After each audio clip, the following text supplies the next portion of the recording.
Hello guys, welcome kuri sei kwamuri. Tauya zvekare nechirongwa chedu chekugadzira mari nesocial media. Tanga taane time yakareba tisinga taure nezvazvo nekuti tanga tiri paholiday tichiti makorokoto egoredzva. Happy new year guys. So today tiri kutaura nezvekugadzira content inoita kuti uwane mari paFacebook nepaYouTube.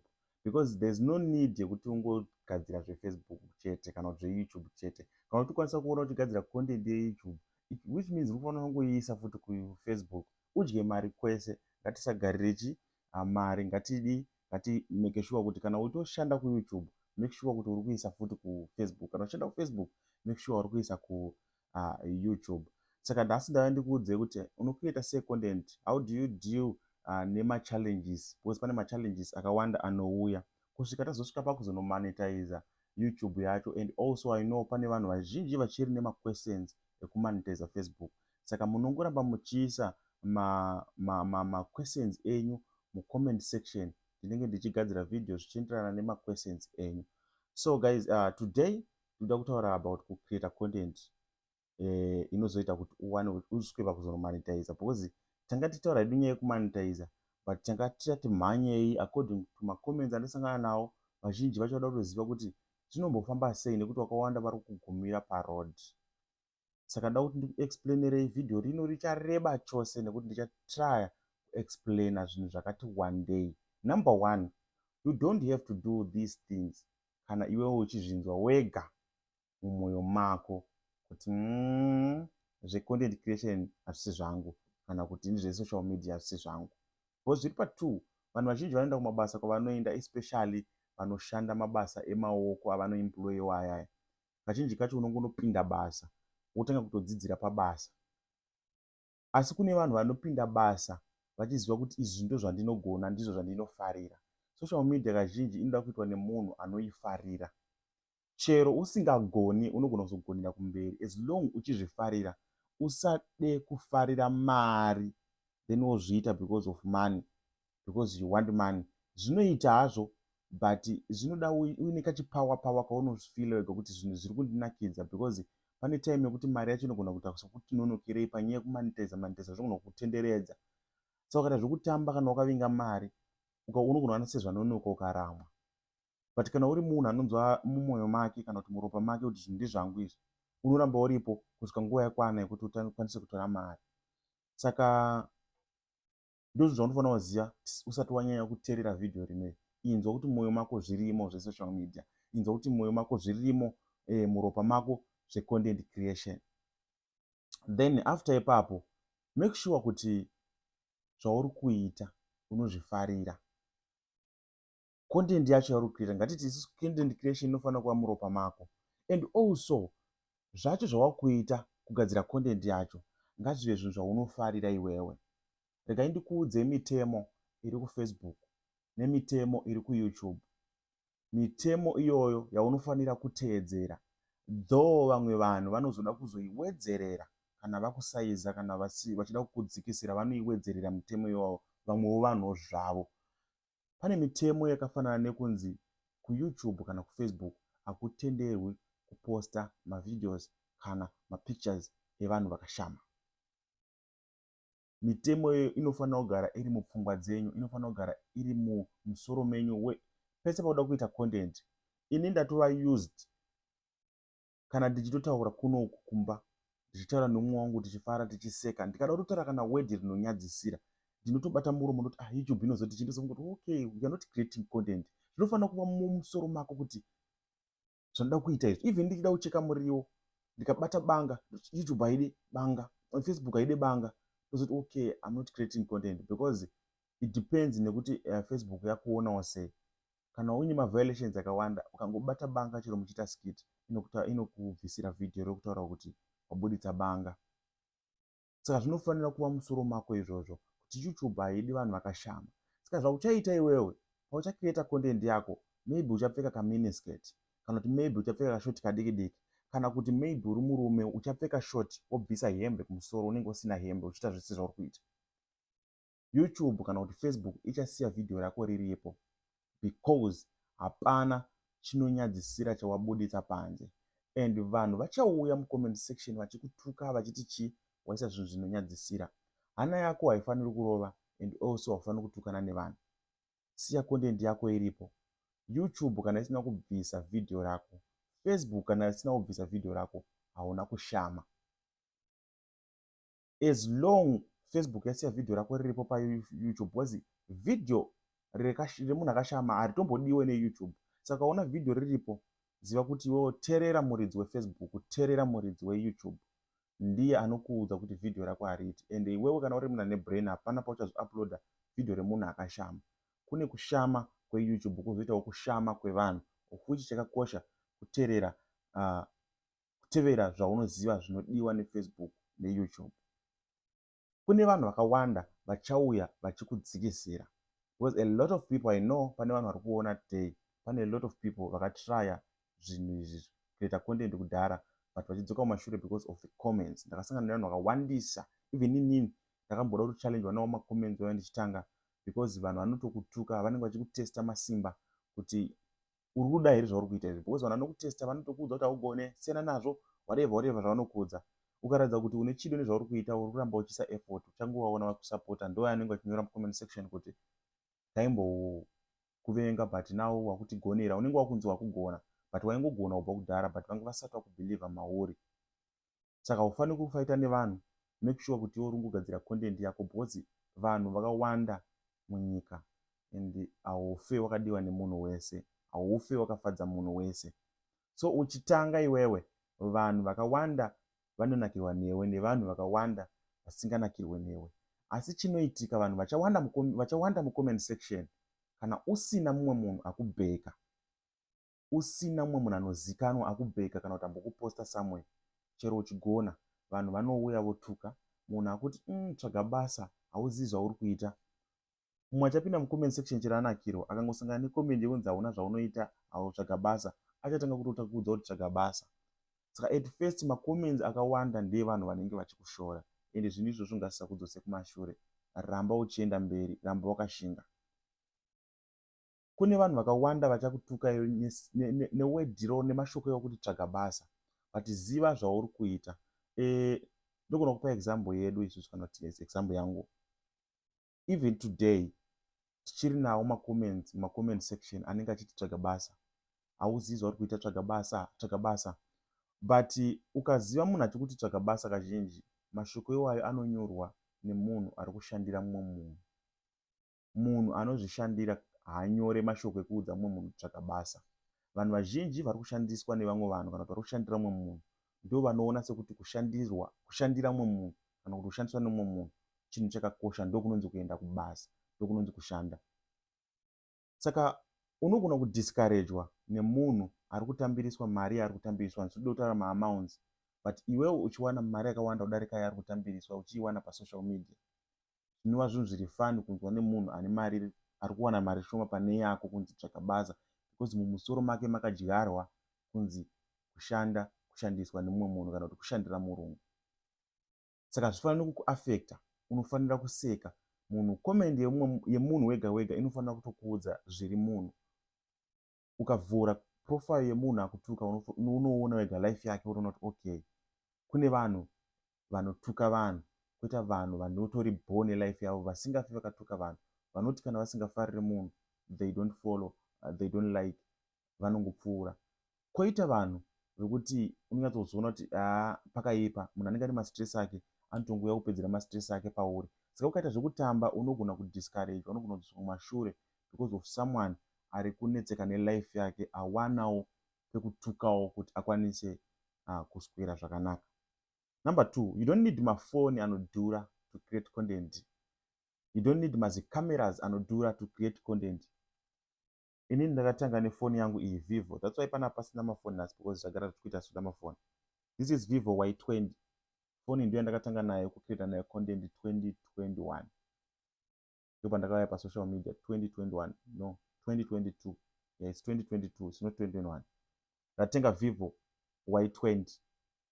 Ndo Vivo yandaishandisa kubva pamakatanga kundiziva. Wese akatanga kundiziva mino last year chienda kumashure. Ndaishandisa this Vivo. Zvese zvandaiita. You don't need these mics to create content. Musazvipe pressure nekuti waona nhingi ane chakati then you think kuti zvake zviri kuita because anoshandisa mic kana kuti zvake zviri kuita because anoshandisa foni yakadai. No, it's not like that. This phone ndaingoishandisa ndisina kana mic, Android, Vivo. Chero nhasi ndokunongoishandisa panenge paine need yekuti ndikuda kuti ndishandise foni, ndinokwanisa kutoishandisa. Saka even itel, you can use it to create content. You need application inonzi CapCut mufoni mako kana uchishandisa CapCut, kana uchishandisa Android. CapCut iri easy. CapCut haina zvimwe zvinhu zvakawanda zvine hailuzise quality yevideo rako. Ingori simple, inoshandiswa nevanhu vakawanda, chero vanhukadzi chero vanhurume vanokasika kuinzwisisa CapCut. Ndiyo yandaingoshandisa mufoni imomo. Zviri very simple. You don't need zvinhu zvinodhura. We don't need malaptops kuti create content. Zvinhu zvekuti unozongotengawo semagadgets kana wakuzvida wakuzongo-upgrade. For example, pamwe uchada kuzoita content yekutravela, maybe wakushandisawo mamwewo makameras asiri mafoni.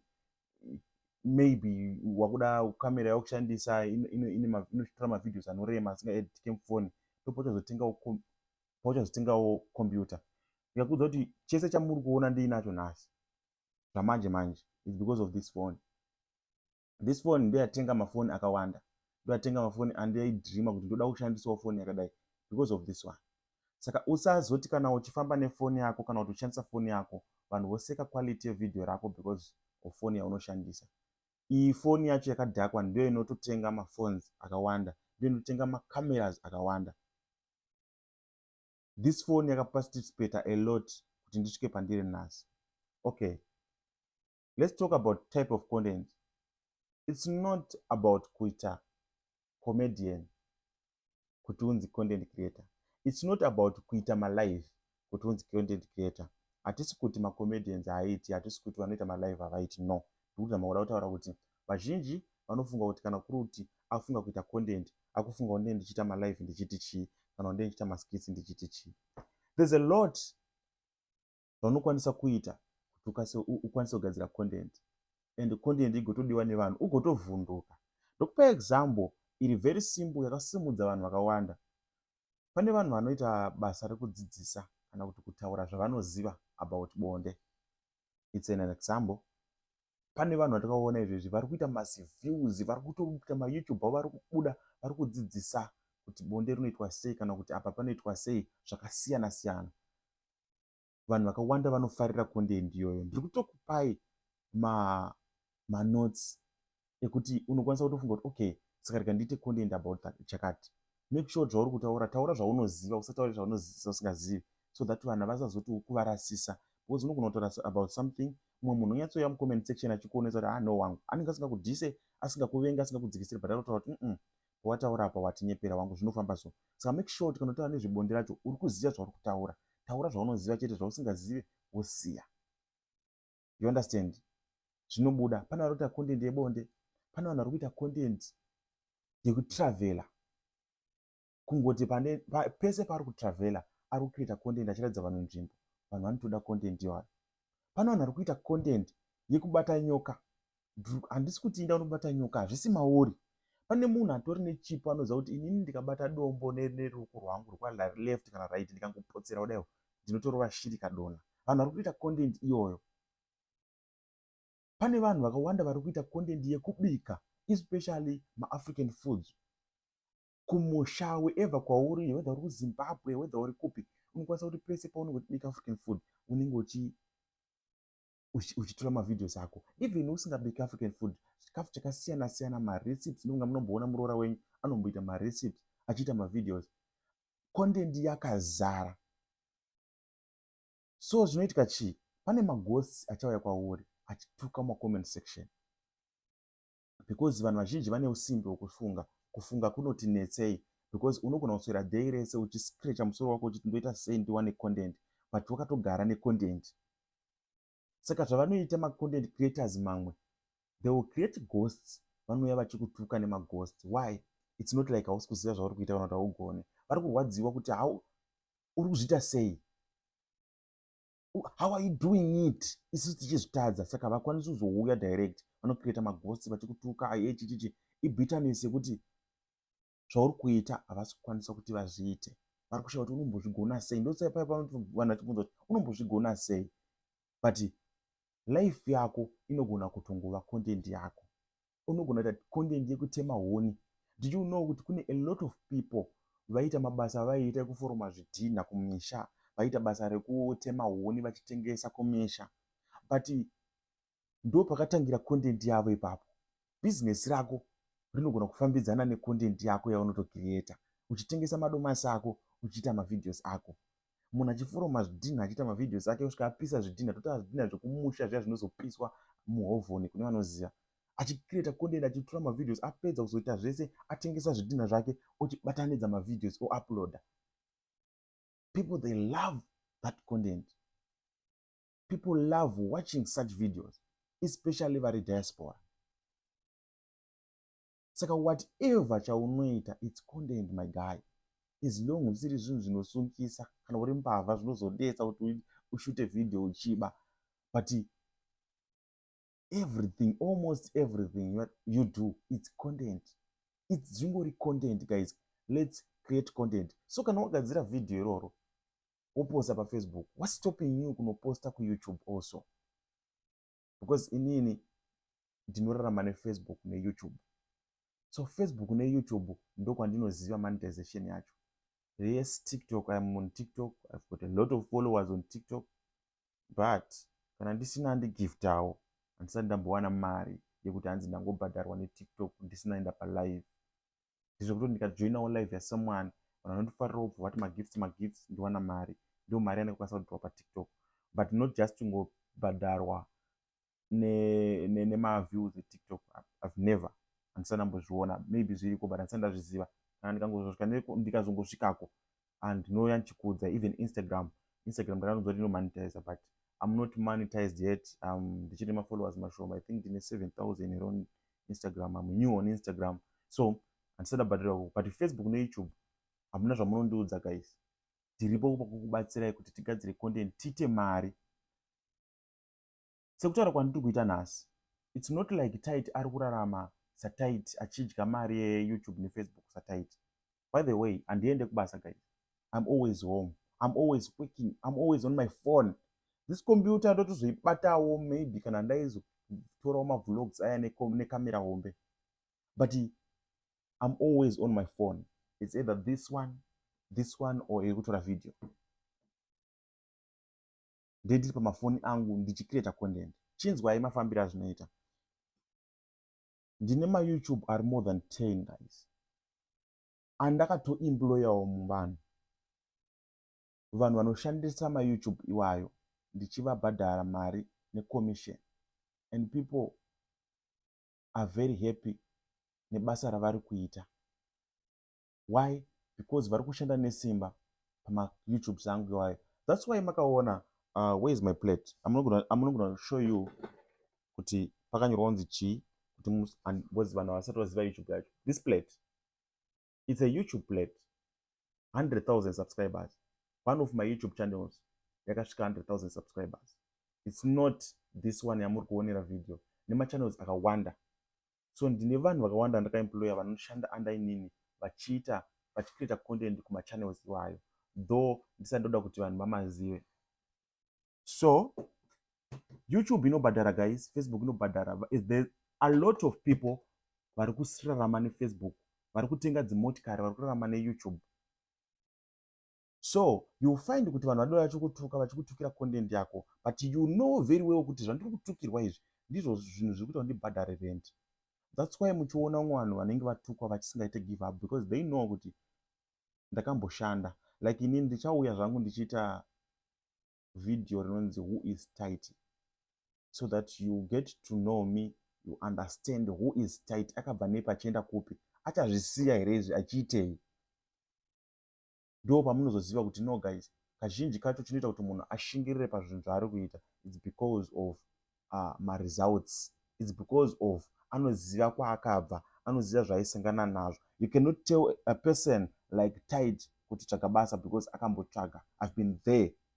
I know kuti masalari akamira sei ikoko. I know kuti zvinofamba sei ikoko. I know kuti ndofanira kumuka nguvai ndigozodzoka kumba nguvai. ndakanoita sei.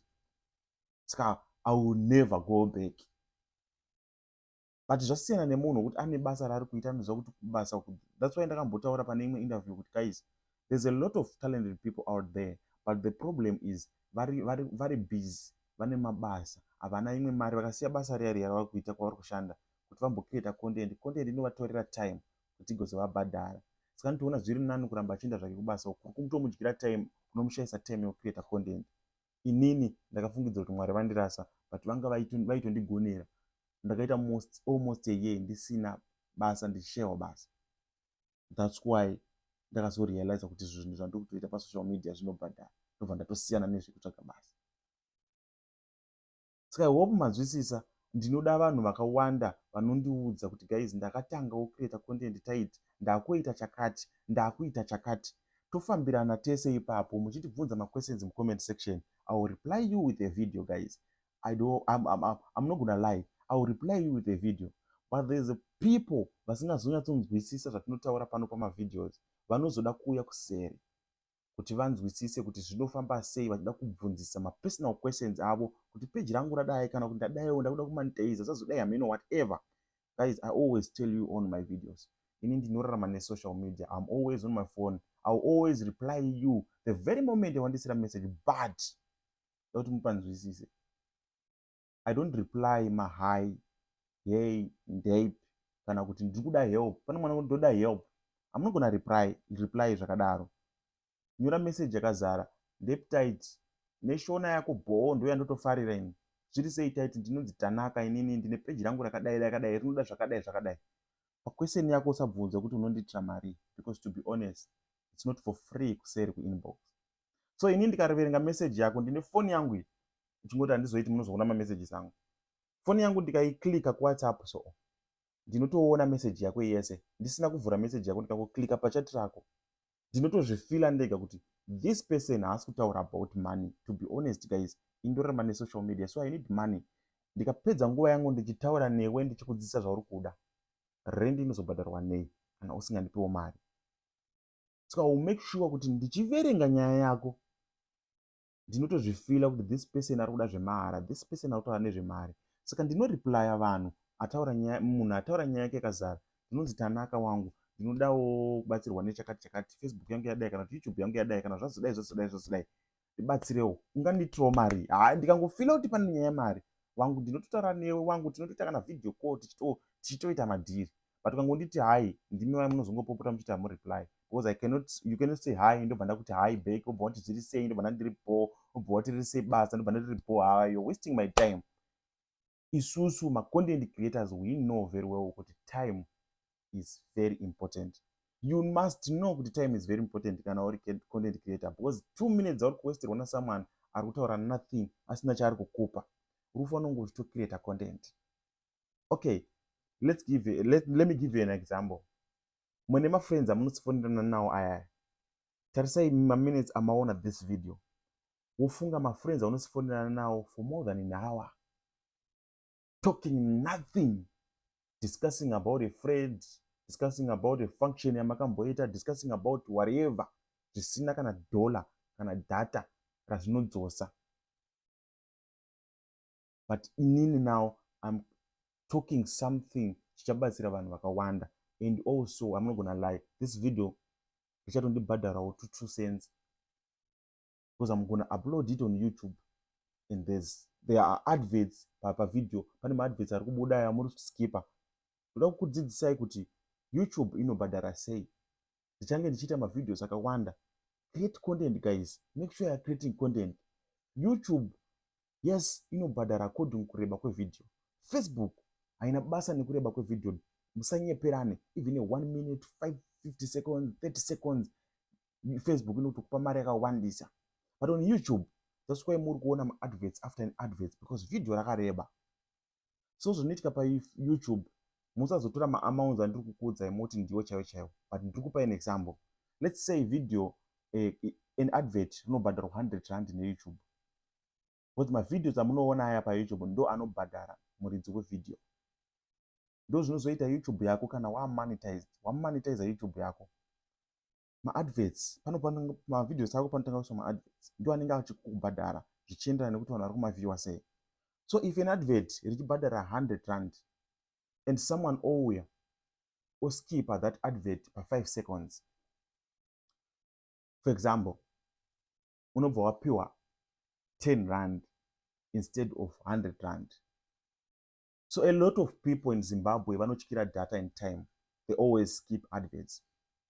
But tiri kurarama, tiri kuwana mari dzemaadvert akaskipwa zvima 10 rand 10 rand 10 rand. My examples handina kuti ndiyo chaicho amount, but tiri kurarama. Imagine dei tanga tiine content inoonekwa kana nemaAmericans kana nevamwe vanhu vane data vane time, dai chitori nemari. That's why muchiona maYoutubers ekuSouth Africa ekune dzimwe nyika vaine mari, because they don't skip. Some they skip, some they don't skip. So isusu hatiforce vanhu kuti usaskip advert. No, we know very well kuti data rinonetsa and also time.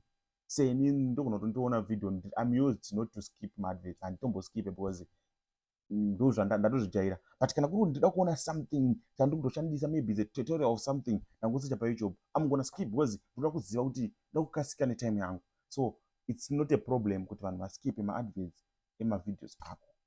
I hope ndataura zvinhu zvinenge zvinotibatikei. I hope ndapawo vanhu tumahints, tumanotes tokuti mukwanise kucreata content. Content inocreatwa zvakasiyana siyana kana uchitoshanda mumba memurungu, kana achibvumirawo foni. Unokwanisa kutoita kutoita kuti ndaenda kubasa kwemurungu wangu kwakati dai. Kana even kuita mavideos chaiko chaiko uchienda kubasa.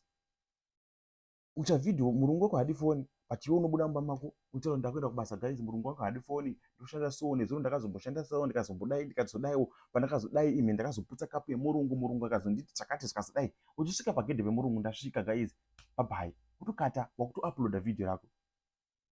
Vazhinji especially vanoita basa rakafanana nerako, they will come and support you. Don't beg for followers. Don't ask